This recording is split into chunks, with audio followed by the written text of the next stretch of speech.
भाभी, जी देवर जी। आज मेरे कॉलेज से कुछ फ्रेंड आ रहे हैं आपको देखने के लिए। अच्छा, हाँ भाभी, और कुछ अच्छा सा खाना बना देना उनके लिए। क्या बनाऊं देवर जी? जो आप बना दीजिए वही खिला दूंगा। पर देवर जी बनाऊं क्या, आप बता दोगे? एक काम करिए भाभी, आप काजू पनीर बना दीजिए। काजू पनीर? पर देवर जी मुझे काजू पनीर बनाने नहीं आता। अरे भाभी सिंपल है, आप यूट्यूब पे सर्च कर लीजिए और कुछ मैं बता दूंगा। अच्छा देवर जी। और हाँ भाभी, मेरे दोस्तों को पापड़ बहुत पसंद है तो थोड़ा तल देना। ठीक है देवर जी। और वैसे आज भाभी आप बहुत खूबसूरत लग रही हो। थैंक यू देवर जी। अच्छा ठीक है, मैं जाता हूँ मार्केट से सामान लेके आता हूँ। ठीक है देवर जी। देवर जी, जी भाभी। वो काजू भी लेके आइएगा। ठीक है भाभी। ठीक है देवर जी। आपकी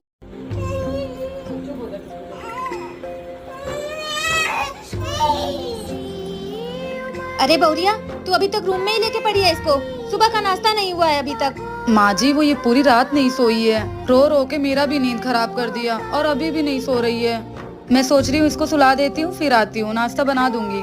जब से ये पैदा हुई है तब से यही लगा रहता है, रात में सोती नहीं सोती नहीं। अगर ये सोती नहीं है तो करती क्या है रात भर? माँ जी बच्ची है, अब क्या प्रॉब्लम है इसे ही पता होगा। मुझे ये सब मत सुना, मुझे टाइम से नाश्ता और खाना चाहिए। तुम माँ बेटी के चक्कर में मैं नहीं बीमार पड़ना चाहती। माँ जी अगर आपको इतनी ही फिक्र है तो छोटी बहू से बोल के काम करवा लीजिए। मैं भी तो पेट से थी तो इतने सारे काम करती थी, वो थोड़े बहुत काम नहीं कर सकती है क्या? छोटी बहू को जितना काम करना रहता है ना वो कर देती है, तो छोटी बहू के पीछे मत पड़ा कर। पीछे तो आप लोग पड़ गए हैं माँ जी, जब तक बच्चा नहीं हुआ था बच्चा कर लो बच्चा कर लो, और अब बच्चा हो गया तो बच्चे के ही पीछे पड़ गए हो। तेरा प्रवचन सुनने के लिए यहाँ नहीं खड़ी हूँ, चुपचाप इसको सुला के बाहर आ, मुझे भूख लगी है बहुत। जी माँ जी। वाह दीदी, आपके 2 जुड़वा बच्चे हुए हैं, एक लड़का एक लड़की। क्या हुआ, कहीं जा रहे हो क्या? हाँ, बेटी को अनाथ आश्रम छोड़ने परेशान करके रख दिया इसने मुझे। क्यों दीदी, लड़की तो लक्ष्मी का रूप होती है और आप उसे ऐसे फेंकने कैसे जा सकती हैं? अच्छा लो, तुम ही रख लो इसे। अब क्या हुआ? हाँ मुझे दे दो। अरे दीदी आप आओ ना अंदर। अरे नहीं, मैं रुकूंगी नहीं, मैं जा रही हूँ। और सुनाओ।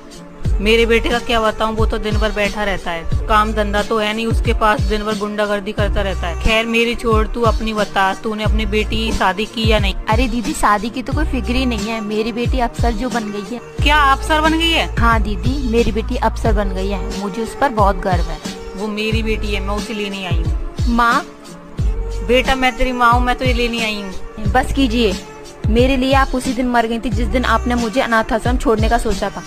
मेरी माँ ये है, समझिए आप, जन्म देने से बड़ा पालने वाला होता है। अगर आपको हमारी वीडियो अच्छी लगे। सुनो, पानी पिया तुमने? नहीं। ये लो पियो। Thank you.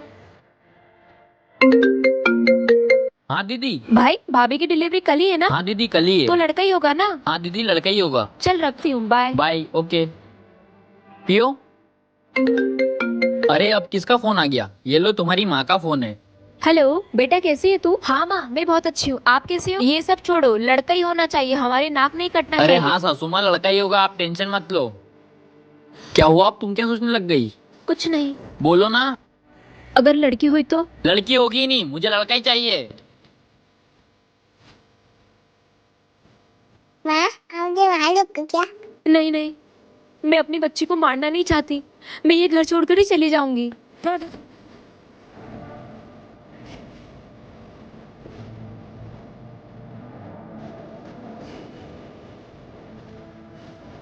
अरे नहीं नहीं, आई है, गरीब घर से है। मुझे तो बिल्कुल पसंद नहीं थी, लेकिन क्या करूं, मैं अपने बेटे के सामने मजबूर हो गई। इतना बड़ा घर धन दौलत कहाँ देखा होगा उस गरीब ने। हेलो, कब आ रहे हो आप घर? मुझे यहाँ पे अकेले कुछ अच्छा नहीं लग रहा है। क्यों, क्या हुआ? तुम इतने परेशान क्यों लग रही हो? माँ जी जब देखो तब मुझे खड़ी खोटी सुनाती रहती है, किसी के सामने कुछ भी बोल देती है वो। मैं माँ से बात करता हूँ। क्या करूँ मैं, मुझे कुछ समझ में नहीं आ रहा है, आप प्लीज जल्दी घर आ जाओ। किससे चुंगली कर रही है? करम जली कर मुही, जा जाकर घर का काम कर। पता नहीं कहाँ से मेरे मत्थे पड़ गई, मेरे बेटे की पूरी जिंदगी खराब कर दी तूने। माँ जी क्या मतलब है आपके इतनी दौलत शोहरत का, जब मुझे यहाँ इतनी गरीबी ही सहनी पड़ती है तो? माँ जी माना मैंने कि मैं गरीब हूँ, मेरे माँ बाप गरीब हैं, लेकिन माँ जी मेरे माँ बाप के घर पे मुझे इज्जत तो मिलती थी ना। बड़ी बहू और छोटी बहू, तुम दोनों आज ही मायके से आए हो ना, तो मुझे दिखाओ तुम्हारे मायके से क्या क्या आया है। ठीक है माँ जी। जी माँ जी लेकर आई। ठीक है, मैं बाहर बैठी हूँ, लेकर आओ। अच्छा छोटी बहू, अब दिखा तेरे मायके से क्या आया है। माँ जी ये देखिए, ये मंगलसूत्र मेरी माँ ने दिया है और ये सोने का कंगन मेरे भाई ने दिया है। और बड़ी बहू तेरे मायके से क्या आया है। क्या हुआ, तू उदास क्यों हो गई, बता। पता है ना, मेरे घर वाले गरीब है, उन्होंने मुझे कुछ नहीं दिया। दीदी जब आपके मायके से कुछ आया नहीं है तो आप इधर क्या कर रही हो। जाओ घर का पूरा काम करो। और माँ जी मैं 10 दिन का कोई काम नहीं करने वाली, क्योंकि मेरे मायके से बहुत सारा सामान आया है। बड़ी बहू तू उदास मत हो, मेरे पास कुछ गहने हैं, मैं तुझे दे देती हूँ। छोटी बहू को जाकर बोल देना तेरे मायके से आए हैं। और तेरे माँ बाप गरीब हैं तो उसमें क्या हुआ, अब तू उस घर की नहीं इस घर की बेटी है। तुझे किसी चीज की जरूरत है ना तो मुझसे मांगना, मैं तुझे दूंगी। और तू जा अपने कमरे में गहने ले। नैना जी हटिए, मैं खाना बना ले। नहीं नहीं भाभी, आप रहने दीजिए, वैसे भी आपके हाथ का खाना में अच्छा नहीं लगता। अब जाके आराम करो। आई बड़ी खाना बनाने। देवर जी मुझे ये सामान ला दो ना। भाभी आप अंधी हो गया, आपको दिख रहा नहीं है मैं पढ़ाई कर रहा हूँ। मैं आपका नौकर हूँ, जो भी कुछ लाना रहता है मुझसे बताते हो आप, मैं नहीं लाने वाला।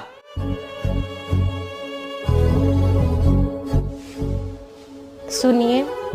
क्या हुआ। हमारी शादी की सालगिरह थी, आपने मुझे कोई गिफ्ट नहीं दिया। मेरा पानी पूरी खाने का बहुत मन कर रहा है, ला देंगे क्या। पानी पूरी खाएगी। डब्बे में नमक पड़ा है, पानी में घोल और आटे की पूरी बना, डुबो डुबो के खा ले। क्या ऐसे। अरे तू फिर से आ गई खर्चा बढ़ाने। भाभी मैं तो माँ से मिलने आई हूँ।